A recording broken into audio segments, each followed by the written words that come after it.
What's up, 1851 world? I am Nick Powills, and this is the weekly Sizzle. What you see about our issue this week is that it is new. Jennifer Cashel is our cover story, and you can always go back and see our previous covers by clicking somewhere up top on our site. She's our cover story. Amazing design, so shout out to the designer who is hiding behind the camera right now, and she can't see me, or you can't see her, she can see me. So she's smiling, she's back there, but awesome design cover, go check it out, it's up top. Jennifer's talking about young entrepreneurs. And she is a leader within franchising. She's one of the young folks who has made a lot of positive noise and impact. Specifically with Next Gen, she is helping empower those that have great ideas and show them the way to becoming a franchisor. There's a lot of brilliant ideas coming from the next generation of franchisors, and IFA is leveraging that and elevating it. So that's a positive story. So be sure to read the Jennifer Cashel cover story that is live right now. Also on the cover, we have a story on what it costs to become a franchisor. I think this is going to be one of our more popular stories because there are so many brands that are trying to raise their hand and say, I have a franchisable idea.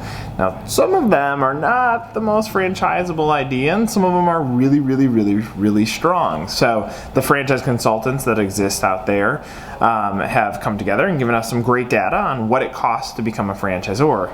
My advice, if I were advising you before you become a franchisor, is to make sure that you are financially sound from a future investment standpoint. So let's say it costs you $100,000 to go from concept to franchise, meaning you are now legal and ready to start selling franchises. Not as easy as just turning on the lights and saying, all right, now let's start selling some deals. Now we have to invest in the sales process, and that sales process traditionally has been said to be between $8,000 and $12,000 in marketing fees is what it's going to cost you cash out of pocket to get a deal into your system. Mathematically, if you spend $8,000 to $12,000, you get a franchise fee of $30,000, and now you get ongoing royalty so long as you brought in a prospect that can be long-term for you. The return on investment is clearly there. But many startup franchisors say, all right, I'm now a franchise, now let's go, and they struggle to get the deal momentum going. If you don't have the right funds allocated to growth, it's going to be hard to grow. Many PR firms out there stress the ability to do lead generation PR.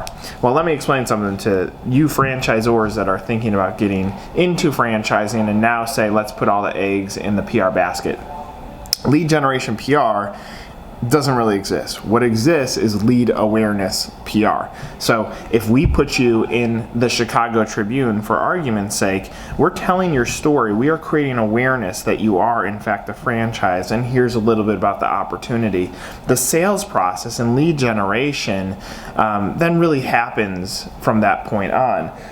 Sean Fitzgerald has talked about this in the past, that it could take 6 to 9 months from the point that I decide that I want to become a franchisee to the point I fill out an inquiry form.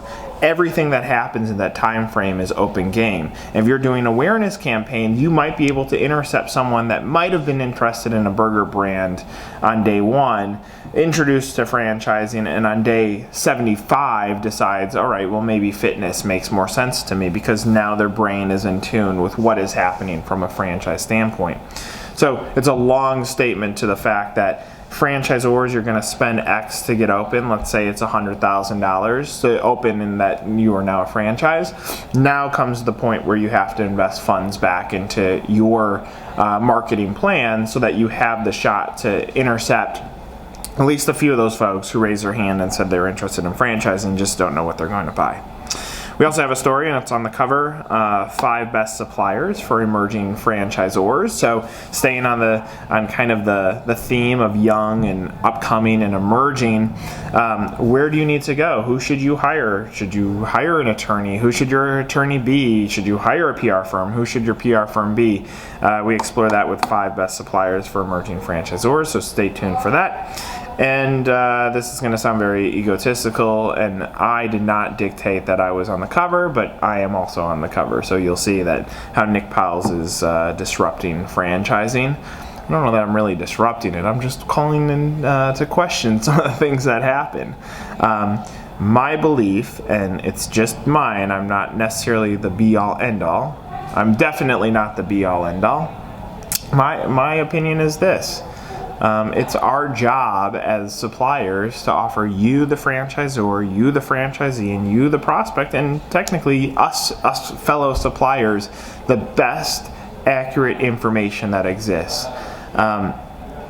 I was a rock star journalist before I got into the franchise industry a little over 10 years ago.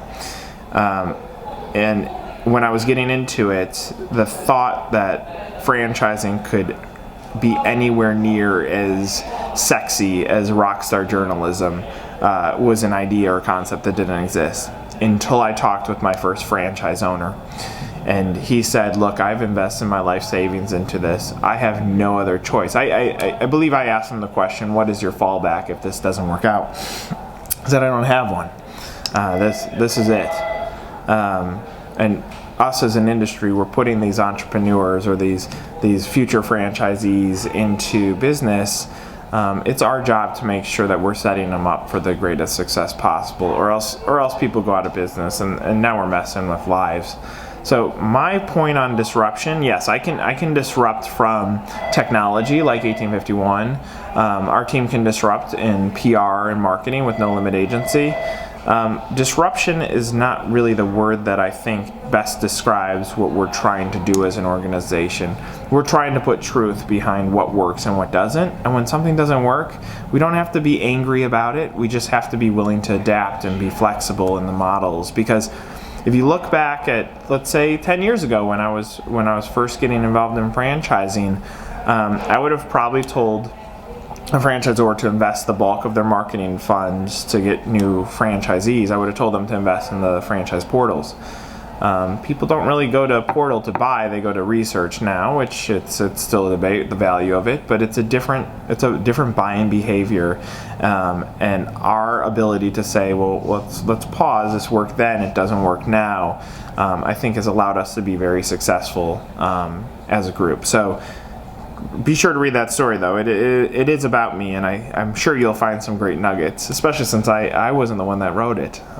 So anyway, lots of great stories. Again, we're now into 15-day time period. So the 1st and the 15th is when new issues will go up on 1851. So look for the next issue to come up at the top of the new year. And if you don't watch next week's Weekly Sizzle, which will fall on Christmas, I hope you have a great holiday. I will reiterate that again next week. But thanks for watching the Weekly Sizzle, and we'll talk to you next week. Take care.